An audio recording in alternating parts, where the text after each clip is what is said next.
Olá, sou Milton Pereira Lima, bem-vindo ao canal Estudo. A aula de hoje, Antropologia do Dilema Brasileiro, Miscigenação e Caráter.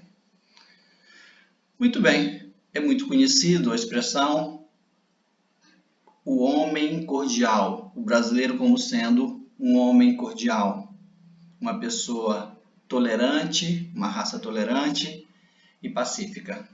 De onde será que vem essas ideias?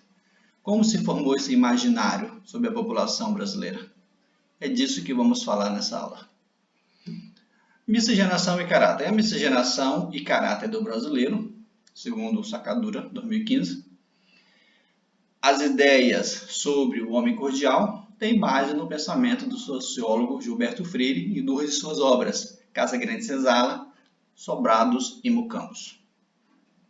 Segundo esse autor, a ideia da mistura da raça como um mito fundador brasileiro, esse autor discute a ideia que o povo brasileiro é não belicoso, solidário, sendo assim o povo brasileiro homem cordial, como sendo um homem cordial. O suposto lado positivo desse pensamento, suposto lado positivo, repito, é que isso contrapõe ao que se pensava os intelectuais xenófobos, que dizia que tal miscigenação, ou seja, a mistura entre raças, credos, hábitos e tradições, seria um problema que enfraquecia a raça, degenerava a raça, deixando essa raça não pura. Olha, aqui aparece a ideia de pureza de raça, ideia própria do pensamento antropológico, na virada do século XIX para o século XX, e aqui, novamente, aparece. Portanto, tal mistura tornaria o povo brasileiro preguiçoso, apático, ou seja, não responsável, Um malandro de características enquanto personalidade. Ainda, o pensamento desses autores xenófobos, o brasileiro seria um sujeito passivo, propenso a todo tipo de epidemias, um ser raquítico, fisicamente desprovido de resistência, um ser não alfabetizado. Segundo tal pensamento importado, ou seja, de pensadores estrangeiros, eles eram adeptos à ideia de branqueamento da raça brasileira, forte presença na política brasileira no início da República.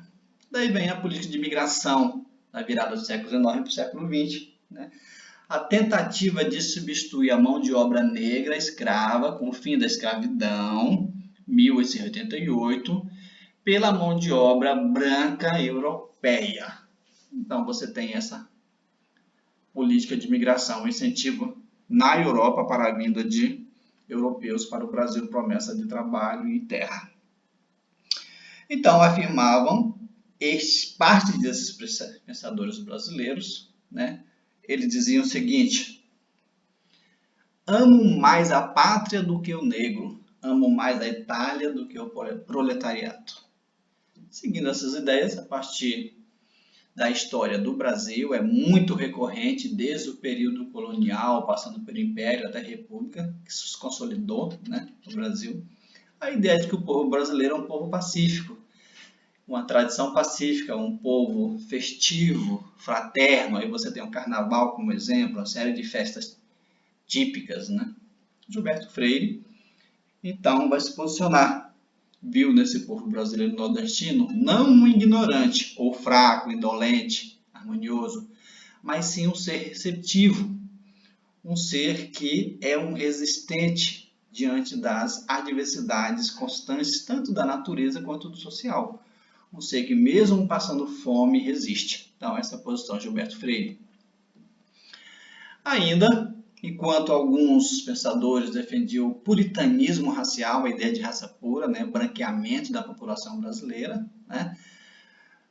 da superação da miscigenação, que supostamente transformava o povo brasileiro em um povo apático, preguiçoso e débil, tinham um pensamento contrário. Tais ideias eram defendidas por autores xenófobos, autores brasileiros que se baseavam em pensamentos de pensadores estrangeiros. Então, uma reflexão Toda essa reflexão não se dava por acaso, se dava dentro de um ambiente político. Tais teorias se desenvolviam no século XX, em pleno período Vargas, no início da República Velha, onde tem formação das chamadas ideologias direta. Aí você tem formação do fascismo na Europa e do nazismo. Aí no Brasil você tem também algumas ideias desse cunho político-ideológico e de cunho socialista e anarquista. Pensamento filosófico, político, que vai vir junto com o imigrante europeu trabalhar nas primeiras fábricas no Brasil, principalmente no sudeste do país. Ainda, entre tais pensadores, havia os chamados doutrinadores juristas, que tentavam consolidar o tipo branco, né, que iria tomando preponderância até mostrar-se puro e belo como no velho mundo, a ideia de branquear a população brasileira novamente. Gilberto Freire se opunham a essas ideias, se opunham às ideias dos pensadores xenófobos. Todavia, foi Sérgio Buarque de Holanda, em seu livro Raízes do Brasil, né, que vem com um novo pensar, com uma nova crítica sobre o pensamento, sobre essa questão do homem cordial. Em sua tese, Sérgio Buarque de Holanda, né, é contrário. O brasileiro é contrário à ideia de que o brasileiro é um homem cordial. Então, Holanda defende suas teses o seguinte, que o brasileiro é um herdeiro da tradição lusa, da tradição portuguesa, uma tradição gregório familiar, que herdamos dos ibéricos. A ideia de manter a união da família e procurar, por extensão, essa integração em um grupo, ou seja, a aproximação familiar cuja matriz era a educação e o sentimento luso. Ou seja, nós brasileiros teríamos herdado dessa tradição portuguesa esse sentimentalismo, né? Essa teoria ficou conhecida como teoria da dependência. Ainda, tal teoria não deixa de fora a realidade de violência nos grandes centros urbanos, como nas zonas rurais e nas zonas de fronteiras agrícolas remotas, nem a luta pela posse da terra, a exploração da mão de obra e do proletário. Então veja que Sérgio Buarque de Holanda faz uma nova crítica, vem com um pensamento por dentro das manifestações e dos acontecimentos históricos no Brasil, como, por exemplo, a luta pela posse da terra, a grilagem, o assassinato no campo, a imposição da lei do mais forte sobre os demais, ou seja, tudo à deriva ou se sobrepondo ao chamado Estado de Direito. Enfim, a expoliação dos indígenas, a discriminação do nordestino, o descaso com os pobres, guerra pelo poder promovido por quadrilha, perseguição às minorias, a violência contra a mulher, o abandono dos mendigos, dos menores que vivem nas ruas. Então, pensava-se que a miscigenação provocaria entre os brasileiros, segundo a velha tese da superioridade europeia, que também nós sabemos que ela tem um cunho eurocêntrico, colonialista, né, de civilização do velho continente sobre as suas colônias, ou seja, da Europa sobre o Brasil e sobre os demais países da América Latina. Da cultura dos chamados colonizadores, né, aqueles que se acham ariano, raça pura. Na verdade, todo esse discurso, né, de raça pura, de superioridade, de povo civilizado contra o povo não civilizado. Então, isso vem dentro de um discurso que fortalece a tendência e a tentativa do processo de colonização e de mercantilização, né, que preparava a riqueza industrial europeia. Então, você tem aí o processo de globalização mercantil e neoliberal atuando, né, dentro dessa tentativa de exploração do outro.